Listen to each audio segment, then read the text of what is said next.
Hello student, कैसे हैं आप सब। एक बार पुनः शिव कोचिंग क्लासेस पर स्वागत है। उम्मीद करता हूं आप सब अच्छे होंगे, मस्त होंगे, बेहतर होंगे, आपकी पढ़ाई बेहतर चल रही होगी। क्लास 12 फिजिक्स एनसीईआरटी चैप्टर 1, जिस चैप्टर का नाम है वैद्युत आवेश तथा क्षेत्र। आज की इस लेक्चर में हम चर्चा करने वाले बच्चों, एक समान विद्युत क्षेत्र में एक आपके पास वैद्युत द्विध्रुव है तो उसकी स्थितिज ऊर्जा कितनी होती है।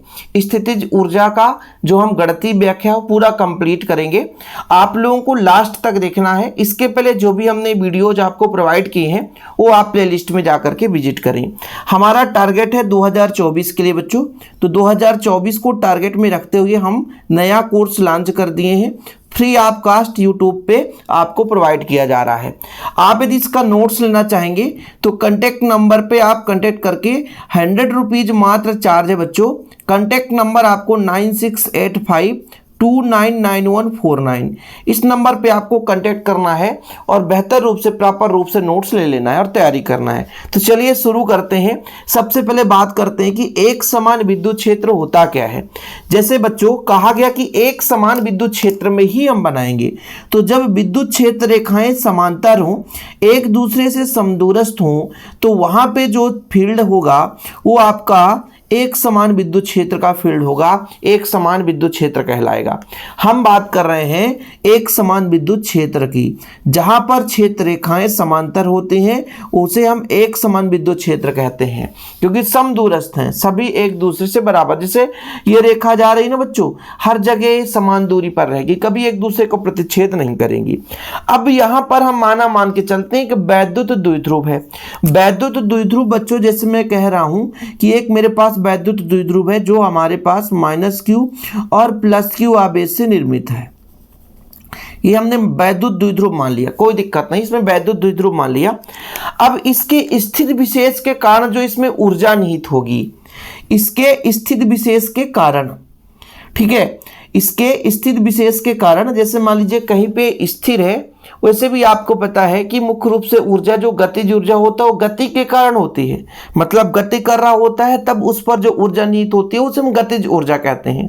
लेकिन कोई वस्तु स्थिर है, स्थित एक निश्चित कंडीशन पर वो एक जगह पर स्थित है, तो उस स्थिति विशेष के कारण जो ऊर्जा होगी उसकी हम बच्चों बोलेंगे स्थितिज ऊर्जा। अब ये स्थितिज ऊर्जा निकालने के लिए हम कार्य निकालते हैं। कार्य क्या कहलाता है भाई? कार्य बल गुणे दूरी बल गुणे विस्थापन। कार्य ही एक ऊर्जा है, सबको पता है ना, कार्य ही ऊर्जा है। यदि हम कार्य निकाल दिए तो ऊर्जा हो गया। दूसरे रूप में यदि परिभाषा कहा जाए तो मानक स्थित से वर्तमान स्थित तक, मानक स्थित कितना मानते हैं?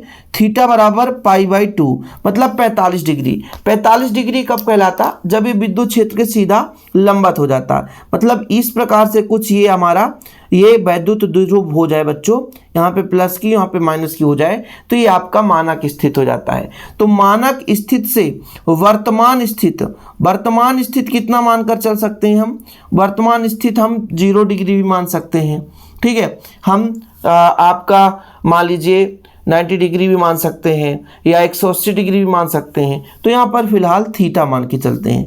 तो π/2 से थीटा तक घुमाने में जो कार्य होगा वही उसकी स्थितिज ऊर्जा कहलाएगी।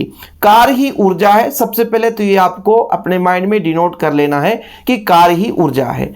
एक समान विद्युत क्षेत्र में वैद्युत द्विध्रुव की स्थितिज ऊर्जा बच्चों, अर्थात किसी भी एक समान विद्युत क्षेत्र में यदि द्विध्रुव है उसके स्थित विशेष के कारण उसमें संचित ऊर्जा को उसकी हम स्थितिज ऊर्जा कहते हैं। क्या बोलते हैं? स्थितिज ऊर्जा कहते हैं बच्चों। या किसी भी वैद्युत द्विध्रुव को मानक स्थित से, उसके माप मानक स्थित से वर्तमान स्थिति तक लाने में किए गए परिमाण के बराबर होता है। तो कुल मिलाकर के मैं एक और परिभाषा दे सकता हूं कि मानक स्थिति से वर्तमान स्थिति तक लाने में जो किया गया कार्य होता है वही किसी भी वैद्युत द्विध्रुव की स्थितिज ऊर्जा कहलाती है।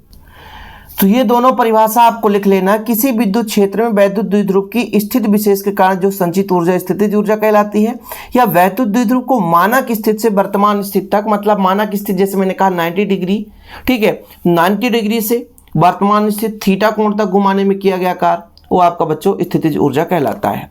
फिलहाल यहाँ पर मैंने आपको एक डायग्राम के माध्यम से समझा ही दिया था कि ये मेरा एक समान विद्युत क्षेत्र है, कोई दिक्कत नहीं है। फिर से मैं बना दे रहा हूं ताकि आपको दिक्कत ना हो सके। एक समान विद्युत क्षेत्र में मेरा एक वैद्युत द्विध्रुव है जो माइनस क्यू आवेश और प्लस क्यू आवेश से निर्मित है। बच्चों इधर मैं कहूं तो इधर क्यू ई बल लगेगा, इधर मैं कहूं तो माइनस क्यू ई बल लगता है। इसके पिछले लेक्चर में आपने पढ़ा होगा, यदि नहीं पढ़े हैं तो फिर आपकी कमी है। प्लेलिस्ट में क्रम से मिल रहे हैं, आप लोग जरूर पढ़ें। मज़ा तभी आएगा जब आप क्रम से पढ़ेंगे और पूरा सिलेबस पढ़ेंगे, तभी अच्छा लगता है बच्चों। अब यहाँ पर हम कह दें कि एक समान विद्युत क्षेत्र में वैद्युत द्विध्रुव है, ठीक है, कि मान के चलता हूँ एक समान विद्युत क्षेत्र, एक समान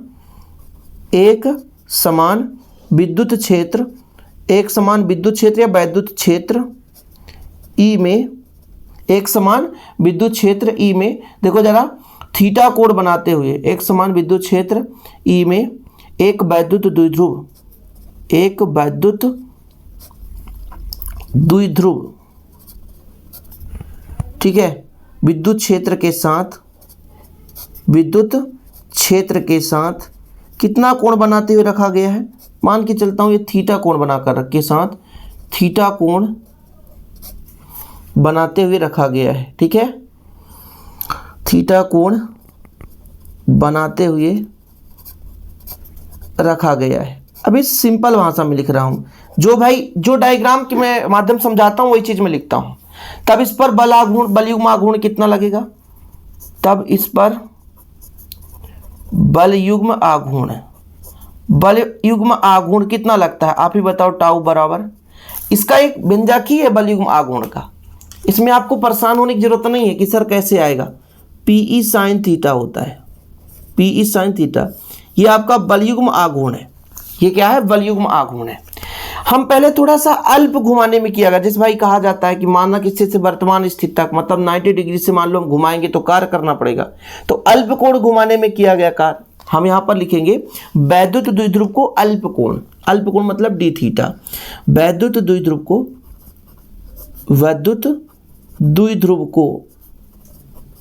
अल्प कोण, वैद्युत द्विध्रुव को अल्प कोण कितना, डी थीटा, घुमाने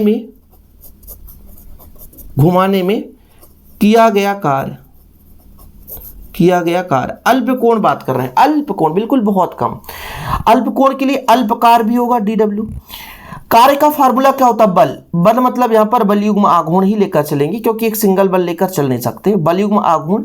और बच्चों किया गया कार्य में कार्य बराबर बल गुणे दूरी, विस्थापन कितना, डी थीटा हो रहा है। अल्प के लिए बात कर रहा हूँ, टाउ बराबर कितना है, पीई साइन थीटा, और ये आपका डी थीटा ऑलरेडी है, डी डब्ल्यू बराबर निकल कर आ गया। अभी अल्प के लिए बात कर रहे हैं। अब मान के चलता हूं कि विद्युत क्षेत्र में थीटा 1 से थीटा 2 तक घुमाए हम वैद्युत द्विध्रुव को कहाँ, विद्युत क्षेत्र में, कहाँ बच्चों, विद्युत क्षेत्र में, कहाँ से कहाँ तक, थीटा बराबर थीटा 1 से थीटा बराबर थीटा 2 तक घुमाने में किया गया कार्य, ये कार्य निकाल रहे हैं ना, किया गया कार्य। ये हमने पिछले लेक्चर, एक तो आपका व्यंजक बनता है कि एक समान विद्युत क्षेत्र है और उस पर एक हम वैद्युत द्विध्रुव लेते हैं, तो उसको घुमाने में कितना कार्य लगता है, वही कार्य अभी यहाँ तक निकाल रहे हैं। कार्य निकालेंगे बच्चों तो W बराबर हो जाएगा कहाँ से कहाँ तक, थीटा 1 से थीटा 2 तक, और ये आपका कितना आया था, एक प्रकार से हम DW भी लिख सकते हैं इसको, तो यहाँ पर अपन लिखेंगे DW, ठीक है। अब DW का मतलब ये है, DW का हमारा मान कितना है, PE साइन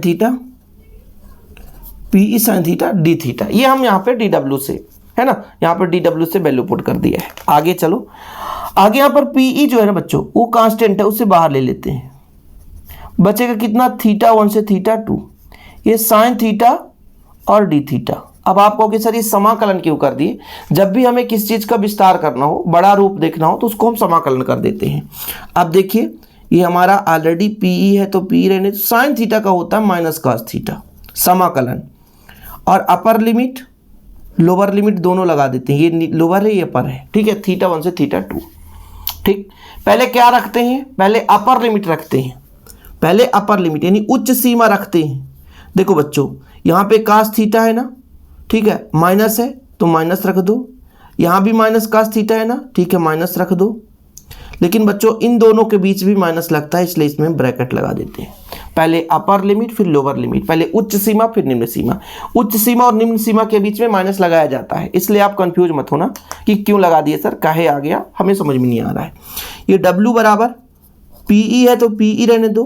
देखो जरा, ये माइनस माइनस प्लस हो जाएगा, cos थीटा 1 और माइनस cos थीटा 2। अब चूंकि सबको पता है ना, मानक स्थिति से वर्तमान स्थिति तक, मानक स्थिति ना, मानक स्थिति क्या कहा गया है, मानक स्थिति थीटा 2 बराबर पाई बाई थीटा 1 बराबर होगा ना। थीटा 1 माइनस माइनस गड़बड़ तो नहीं है कहीं पे, पहले थीटा 2 रखा हमने तो ये माइनस में आ गया,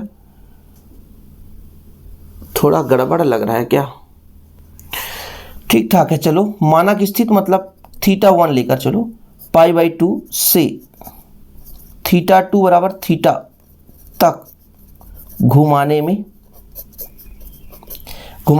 किया गया कार्य। अरे भैया किधर जा रहा है, कोई दिक्कत नहीं है, लोचा मत करना भाई।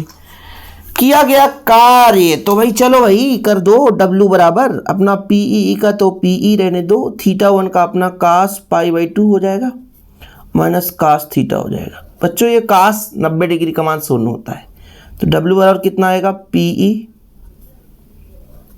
0 माइनस cos थीटा। देखो माइनस बाहर आ जाएगा, तो W बराबर माइनस PE cos थीटा। ये हमारा कार है ना, और कार ही क्या है, ऊर्जा है। कार ही क्या है, ऊर्जा है। कार वैद्युत द्विध्रुव को स्थितिज ऊर्जा के रूप में संचित हो जाती है। जो यही कार है, यही कार जो है स्थितिज ऊर्जा के रूप में संचित हो जाएगी। यही कार वैद्युत द्विध्रुव में किस रूप में संचित हो जाएगी, स्थितिज ऊर्जा के रूप में संचित हो जाएगी। क्या हो जाएगी बच्चों, संचित हो जाएगी। अतः भैया वैद्युत द्विध्रुव की स्थितिज ऊर्जा निकल कर आ चुकी है। वैद्युत द्विध्रुव